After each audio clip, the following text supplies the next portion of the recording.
Hello everyone, all my dear viewers. Today we are going to cover a new topic, figures of speech. Before I start this topic for all of you, let me distinguish the difference between parts of speech that we have already covered and figures of speech. As part of your body, suppose you take your body as a sentence, आपकी body को you assume as a sentence, then your nose, your ears, your hair, everything, all part of your body, that is parts of speech. Fine. Speech, as I defined before, that speech means a sentence. So part of a sentence means knowledge of words, that is parts of speech. Same as your body has all sort of parts, hand, feet, nose, eyes. And figures of speech is when you start decorating your body, that this earring, finger ring, that is necklace, the specs, watch. So these are the ornaments through which we try to enhance the beauty of our body, our beauty of our appearance. In the same way, when beauty of the sentence is enhanced, those words are called figures of speech. So parts of speech, part of a sentence, figure of speech, that the words decorate the sentences, enhance the beauty of the sentences, that is figure of speech. So they are many in number and we will be covering 5 in each session. And today's first figures of speech is alliteration.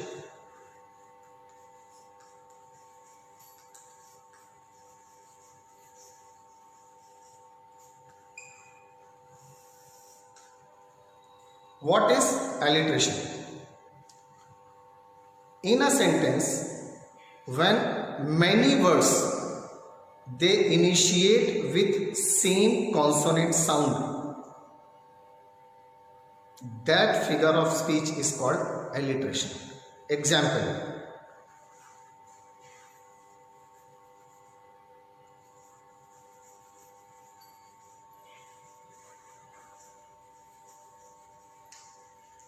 she sells, she sells. She sells seashells. You can see that here we have sound of S repeated many times in the sentence. In other words, we can also understand alliteration is a figure of speech through which the same consonant sound is repeated with neighboring words. Neighboring means these are the neighboring words. she का neighbor है, sells का neighbor है, seashells, and they are initiated with the same consonant sound. I hope I need not to explain what are vowels, what are consonants, right?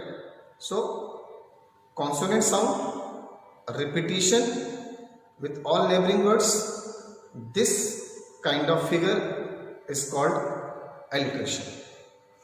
Next in the sequence, simile.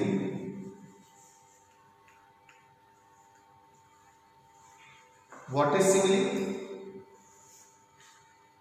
Simile is a figure of speech in which we compare two things, two dissimilar or two unlike things, using the word like or as. Example: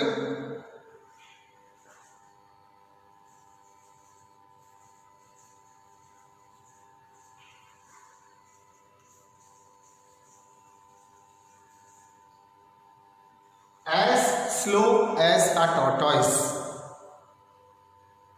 as blind as a bat. With like,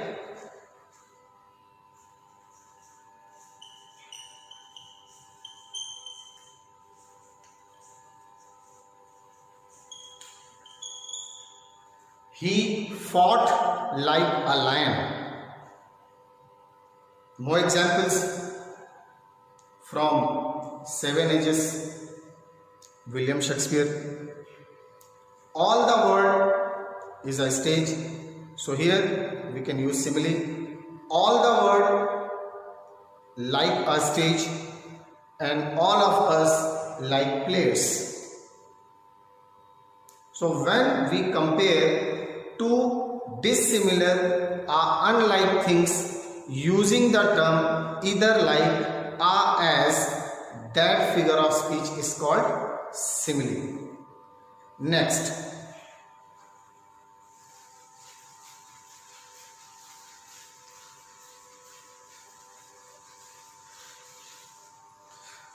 so when simile, then next should be metaphor.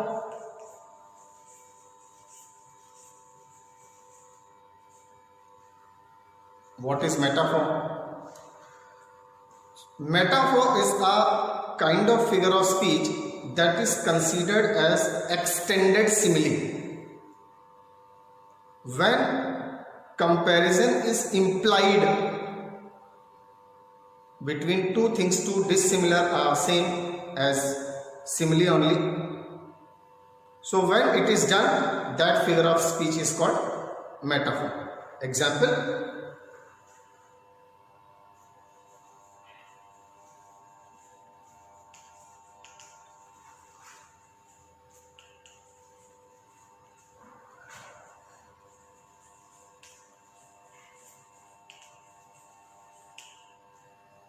he was a lion in the battlefield. In simile, I told you, he fought like a lion. So it was simile. And here, though we are comparing he and lion to dissimilar or unlike things, but we are not using the term either like or as. Why? Because we are taking one object as a whole. Here we are taking he as a lion. So this is indirect comparison. So when one thing is taken as a whole without using like or as, that sort of comparison and that sort of figure of speech in literature is called metaphor. Right? Next.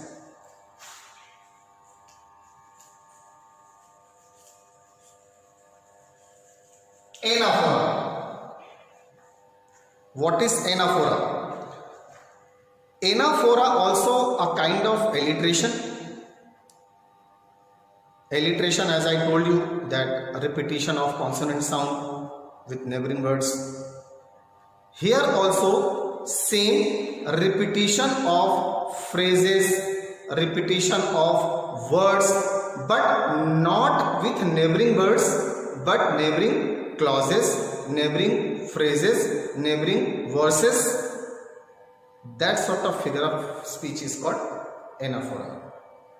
Difficult to understand? Okay, fine. Let me elaborate more.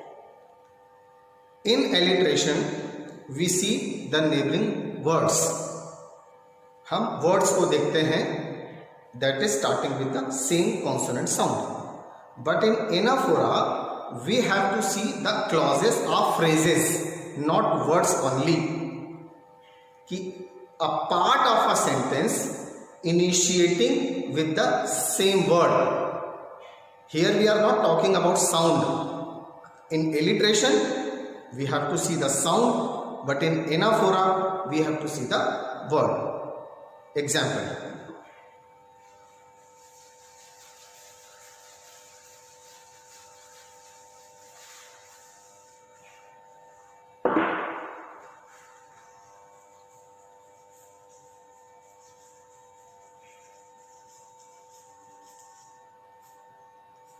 Unfortunately,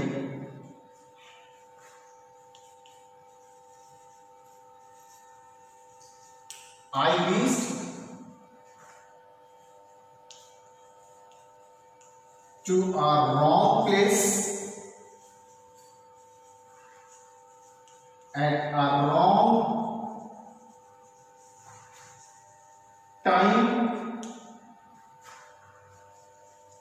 on a wrong day. Now you see that the word wrong is being repeated many times in the sentence, but not with the neighboring words. It is with neighboring phrases or clauses. So once again, unfortunately, I reached to a wrong place at a wrong time on a wrong day. You are free to add anything to this sentence with the word wrong. You can rephrase it. So this is example of anaphora. Now next figure of speech.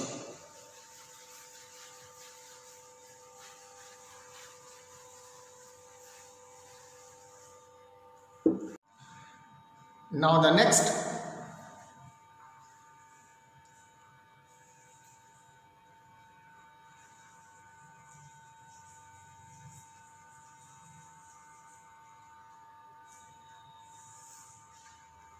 onomatopoeia. It seems funny to all of you, I think. Yes, it seems funny to me as well. Strange word, little bit difficult to pronounce. But believe me, my viewers, that it is one of the easiest figures of speech to understand.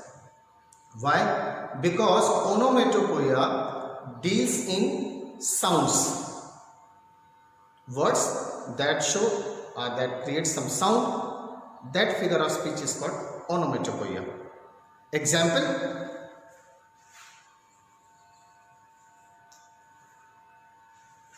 sound of a cat, meow, onomatopoeia, if it is used as a word in a sentence. Another example,